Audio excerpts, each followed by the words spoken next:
Punto por punto. Periodismo plural y oportuno. Vamos a platicar con el diputado Manuel Martínez Garrigosa, a quien le doy la bienvenida a Punto por Punto. ¿Cómo estás, diputado? Javier, muy bien, un saludo afectuoso a ti, Andrés. Y a todo el auditorio a la orden. Gracias, Manuel. Pues, ¿cómo va el trabajo legislativo? Primero, vámonos partiendo de ahí, Javier. Te toca la Comisión de Asuntos Indígenas. Por ahí hay un reto importante para que salgan los primeros municipios indígenas.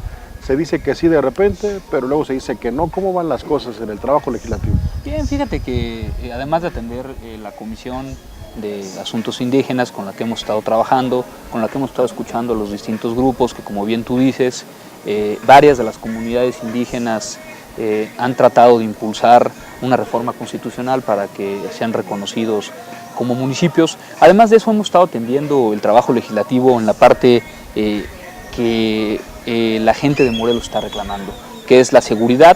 Desde el ámbito legislativo me precio de ser, y esto casi no se ha dicho en ningún medio de comunicación, de ser el legislador que más iniciativas ha presentado para reformar el Código Penal. En su momento lo hicimos para reformar el Código de Procedimientos Penales, pero bueno, pues ahora con el Código Nacional que presentó el presidente Enrique Peña Nieto y que trabajaron las distintas fuerzas políticas, pues vamos a tener ya un marco jurídico de procedimientos penales que va a regir en todos los estados. En el caso del Código Penal, para comentarte, la última iniciativa que presentamos es muy interesante. Tipificamos el robo con motocicleta. Hoy, con la declaración tronante que hizo el señor gobernador sobre el número de robos, de asaltos, de secuestros, incluso de homicidios que se han cometido con estos artefactos, las motocicletas, y con esta cacería de motocicletas que están proponiendo, porque ahora quien no traiga casco y quien no tenga las placas de su motocicleta dicen que lo van a detener. Pero nosotros fuimos más allá, porque nos tocó escuchar de viva voz de quienes trabajan en el restaurante que fue asaltado con esta modalidad, y con la proliferación que el señor gobernador del Ejecutivo apuntaba sobre los robos con motocicleta. Hemos tipificado para que quien utilice una motocicleta y robe con ella en el estado de Morelos tenga un 50% más de la pena que está tipificada en el Código Penal. Presentaste Así la presentamos la última ¿Hace cuánto iniciativa. tiempo? Fue en la sesión pasada. Ahí presentamos esa iniciativa que nosotros creemos es muy interesante. También presentaremos en la próxima sesión, también en el delito de robo, el tema de que el robo se debe de consumar a la hora de que se tiene el artefacto. Explico de manera muy sencilla. No está tipificado en nuestro Código Penal que una persona llegue a una tienda de autoservicio, robe alguna cosa, y bueno, pues cuando la agarran en posesión, como no la ha sacado, entonces no está tipificado. Y hemos estado presentando distintas... No se configura el delito de robo. Exactamente.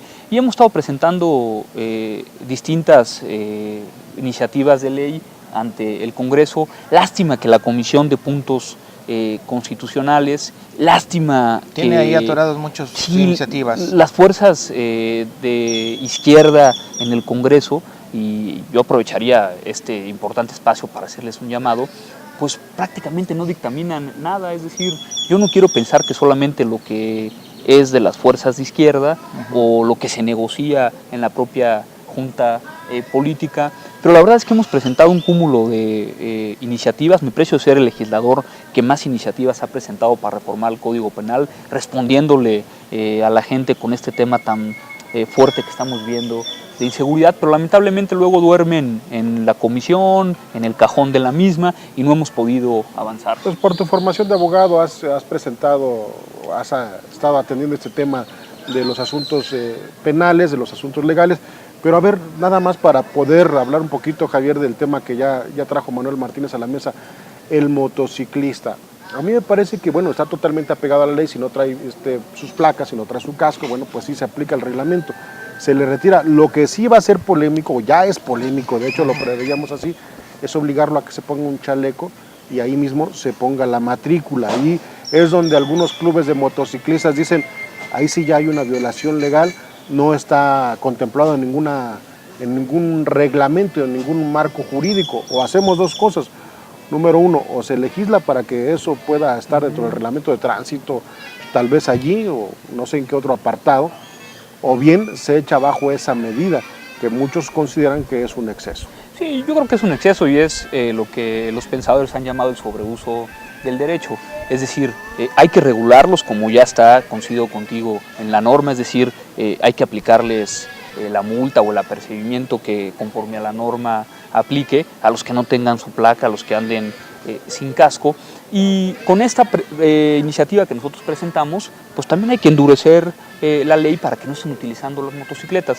Mira, ahora que estoy estudiando la maestría en juicios orales, justicia adversarial, el Instituto Nacional de Ciencias Penales, estaba platicando con un compañero de la misma, que es abogado litigante en materia penal, y esta modalidad la sacan de Colombia. Y llegan los colombianos a la Ciudad de México y empiezan a saltar en moto.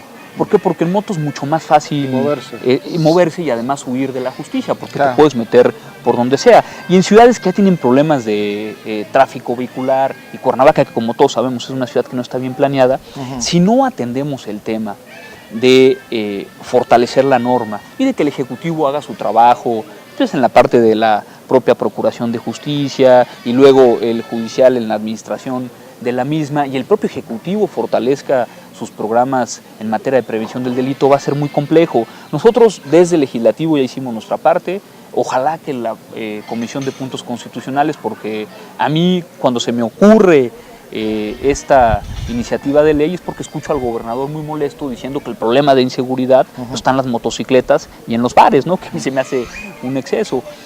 Una declaración ahí. Bueno, parte de razón tiene, porque son 5,000 carpetas de investigación que se iniciaron a raíz de que se cometió un delito a bordo de una motocicleta. 5,000. Bueno, pues es una cantidad impresionante. Entonces el problema algo se tiene que hacer. Entonces el problema ya está y tenemos que aplicar la ley. Por eso presentamos nosotros esta iniciativa de ley. Ojalá que en la Comisión de Puntos Constitucionales, como ya lo decía, pueda agilizarse. Y bueno, con esto empezar a tener un marco jurídico más acorde, porque si no lo que pasó en la Ciudad de México ya no está pasando aquí y esto se va cada día a incrementar más. Y es una medida que, como tú dices, viene de Colombia. Ya se dieron mucho las ejecuciones en la época de Pablo Escobar, en los 80s, en los 90, los cárteles del narcotráfico que tenían un enfrentamiento entre los de Medellín contra los de Cali, pues a bordo de motocicletas se daban estas ejecuciones con sicarios. Se desarrolló mucha esta actividad delincuencial y posteriormente en Colombia, hoy en todo el país, está implementado este sistema de uniformar a todos los motociclistas para evitar que se cometan delitos a bordo de estas unidades, y parece que les ha venido dando resultado, ha venido disminuyendo el delito. Así es que bueno, habría que ver aquí cómo funciona, habrá que reglamentarlo, habrá que sobre todo no hacer abuso, cometer abusos en la revisión de estas unidades. Pero Manuel Martínez, tú ya nos platicas que has venido presentando muchas iniciativas en el Congreso, el trabajo del legislador no se ha detenido, a pesar de que estás convertido ahorita en diputado independiente, pues por todo este problema que sabemos que se viene desarrollando. Fuiste expulsado del Partido Revolucionario Institucional, mantienes ahí un juicio. ¿En qué etapa se encuentra este litigio? Sí, bueno, primero comentarte que estoy cierto y seguro que nos asiste la razón en el caso del PRI. Fue un exceso, hay una violación muy clara al debido proceso, y el debido proceso ya es tutelado por los derechos fundamentales. Te expulsan, y dijo José Encarnación Alfaro cuando vino aquí a dar el anuncio que te expulsaban por presuntamente haber cometido desvío de recursos cuando fuiste presidente municipal de Cuernavaca, y yo en su momento lo comenté. Me parece que se está adelantando, así está haciendo juicios antes de llevar a cabo un proceso. Esta pregunta que me haces es muy interesante, porque coincido contigo, cuando viene lamentablemente a hacer un papel deleznable, así lo califico yo, Encarnación Alfaro, secretario de organización, dice: el PRI no será tapadera de nadie. Hoy hemos decidido aplicarle una medida cautelar a Manuel Martínez Garrigós para que se separe del cargo de presidente del partido. Y yo quiero decirlo frente a las cámaras. Primero, si era así, ¿por qué querían que fuera delegado del Comité Ejecutivo Nacional en los estados? Primero me ofrecieron Colima, después me ofrecieron Nayarit, después me ofertan Jalisco, vete allá con tu amigo Jorge Aristóteles, que fueron presidentes municipales juntos. Si tenían las pruebas de que había mal uso de los recursos en Cuernavaca, Y que pues, causabas una mala imagen. en ese porque fue otra momento, demarcación. me hubieran puesto a disposición de la autoridad competente.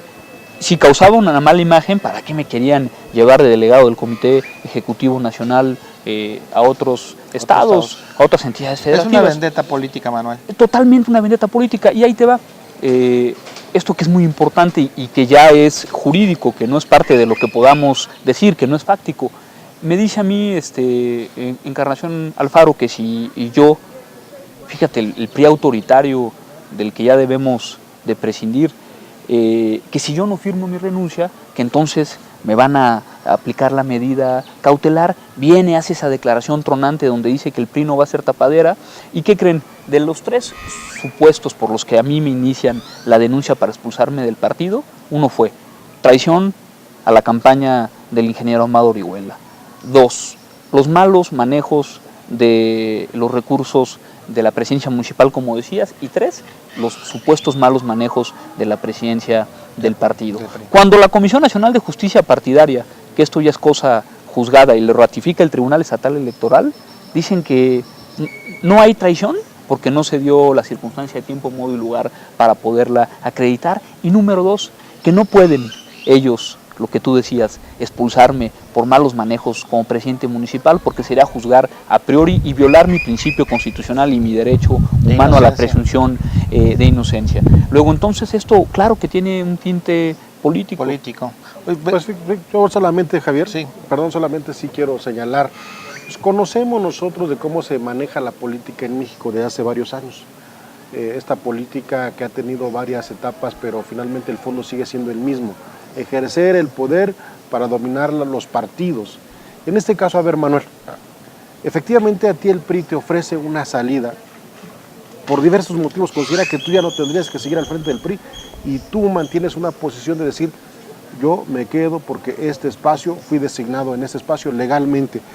Me queda muy claro que hay dos caras de esta situación. Número 1, la legal, que quizás no puedo yo afirmarlo, pero quizás te asistiera a la razón, pero la política, desde el momento en que políticamente tú no te sometes a una estructura ya establecida, a un mecanismo de ejercerse el poder en el PRI y en otros partidos, sabías que iba a pasar esto, de que el partido te iba a echar el camión encima y resististe. Sí, porque yo siempre he pensado, será porque soy morelense y zapatista, que el centro no puede estar decidiendo lo que las regiones, y en este caso lo que Morelos y Cuernavaca tenga que hacer. Y además porque yo soy de todos el único que nunca he traicionado al PRI, y eso es de todos conocido. A mí, cuando yendo arriba en las encuestas, muy arriba en las encuestas, de quien designan como candidato, a mí me ofrece, en este caso, para decirlo con nombre y apellido, el ahora diputado federal Monreal, me ofrece un espacio de senador en las izquierdas, y yo decidí quedarme en el PRI porque soy una gente que tengo principios, que soy leal al partido. El PRI a mí me ha dado todo, y uno nunca en política debe de hablar de lo que no le tocó, sino que debe de hablar de lo que le ha tocado. Y yo a mis 34, 35 años ya casi de edad, pues prácticamente he sido todo en el PRI. Es decir, el PRI no solamente me dio la oportunidad de ser presidente municipal y presidente del partido y ahora diputado local, sino que desde líder seccional he pasado por todos los cargos del Partido Revolucionario Institucional. Manuel, perdón que te interrumpa, pero antes de entrar al cuadro decíamos y sacábamos a la luz este dicho: ¿para qué quieres estar con quien no te quiere? Y esto viene a colación porque finalmente, supongamos que ganas tú este juicio y finalmente te reinstalan en la dirigencia del PRI. ¿Tú regresarías a ser dirigente del PRI después de todo este daño que te han causado con aseveraciones, con litigios? ¿Regresarías? O sea, ¿para qué querrías seguir dentro del PRI si ahí ya no te quiere una gran parte de ese partido? Mira, es excelente tu pregunta, y contestaría también un poco lo que Andrés me preguntaba.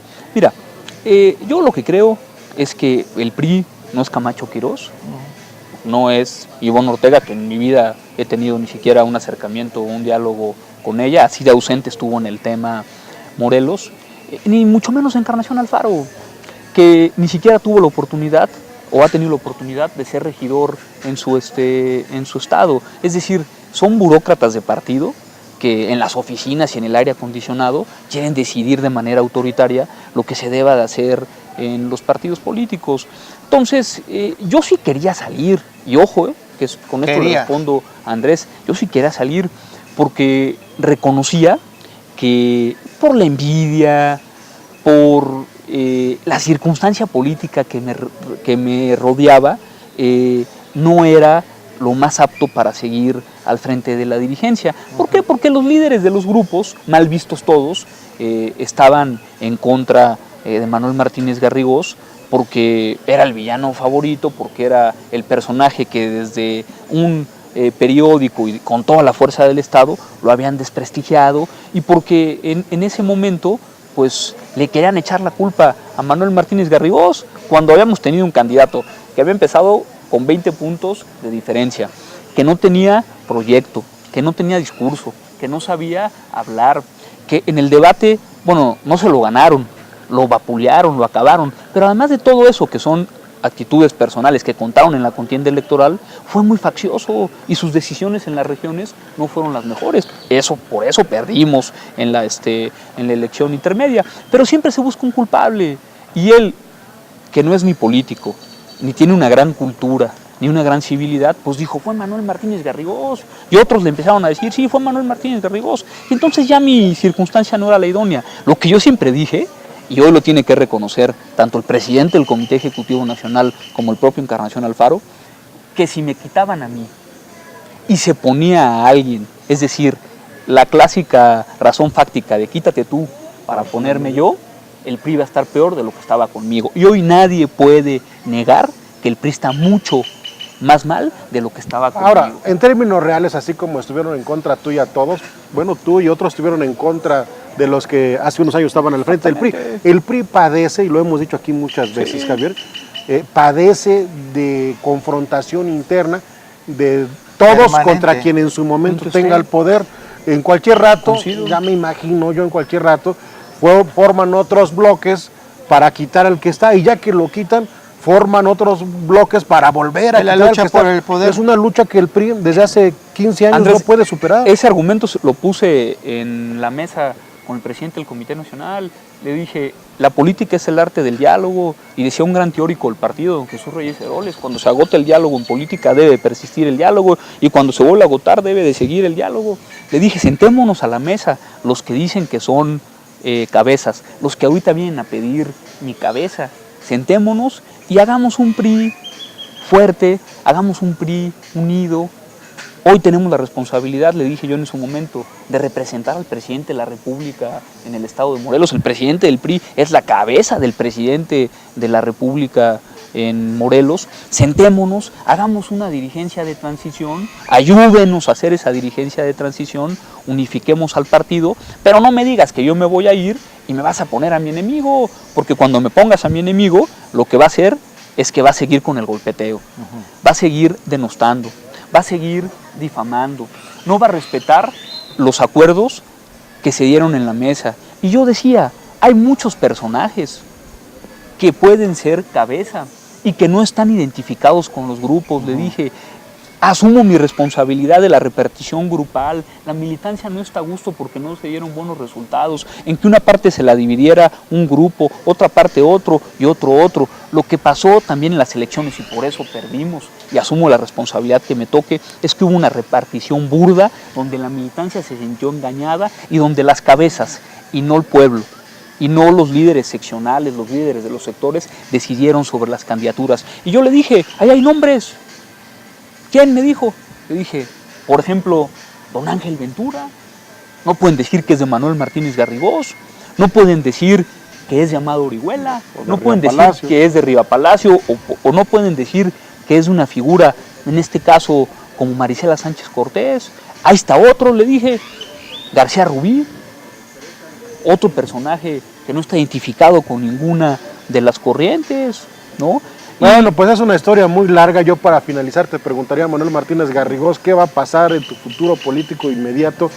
Vienen en las elecciones de 2015, no sé si vas a participar o no, pero en el PRI solamente puede haber una solución, que se pudiera dar la figura de ese matrimonio de intereses entre el PRI y Manuel Martínez Garrigós como un militante más, una reconciliación en estos términos, o bien la ruptura definitiva, que eso implicaría incluso que tú exploraras otras fuerzas políticas que te han invitado en su momento a participar. Mira, muy concreto, voy a ganar en el Tribunal Federal Electoral, ya el magistrado Penagos le llegó el asunto, él va a ser el magistrado ponente, en 2 semanas estoy cierto y seguro que la justicia federal en materia electoral me dará la razón, porque hubo violaciones claras al debido proceso, y ya eso lo tutela no solamente la Constitución de los Estados Unidos mexicanos, sino que los tratados internacionales.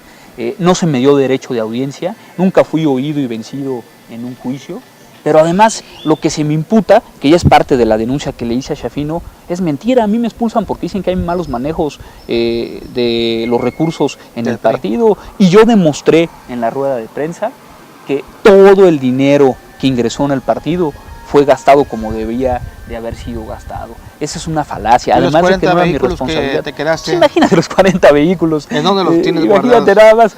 Son vehículos que Marisela Sánchez Cortés, y es la perversidad. Por eso denuncié a Jorge Schiaffino por falsa denuncia, que está tipificado en el artículo 301 del Código Penal. Él era el delegado, él sabe que esos 40 vehículos están en una figura jurídica y administrativa muy rara que se llama el resguardo en donación, y que en su momento se le entregó a gente como Eliasib Polanco, a gente como Julio Espín, a gente como Gustavo Rebolledo, a gente como Bernardino León Niveles, es decir, a gente del partido, y me quieren a mí endilgar una cosa así, y por esos 40 vehículos me quieren expulsar. Por favor, eso es político. Pero ahí te va.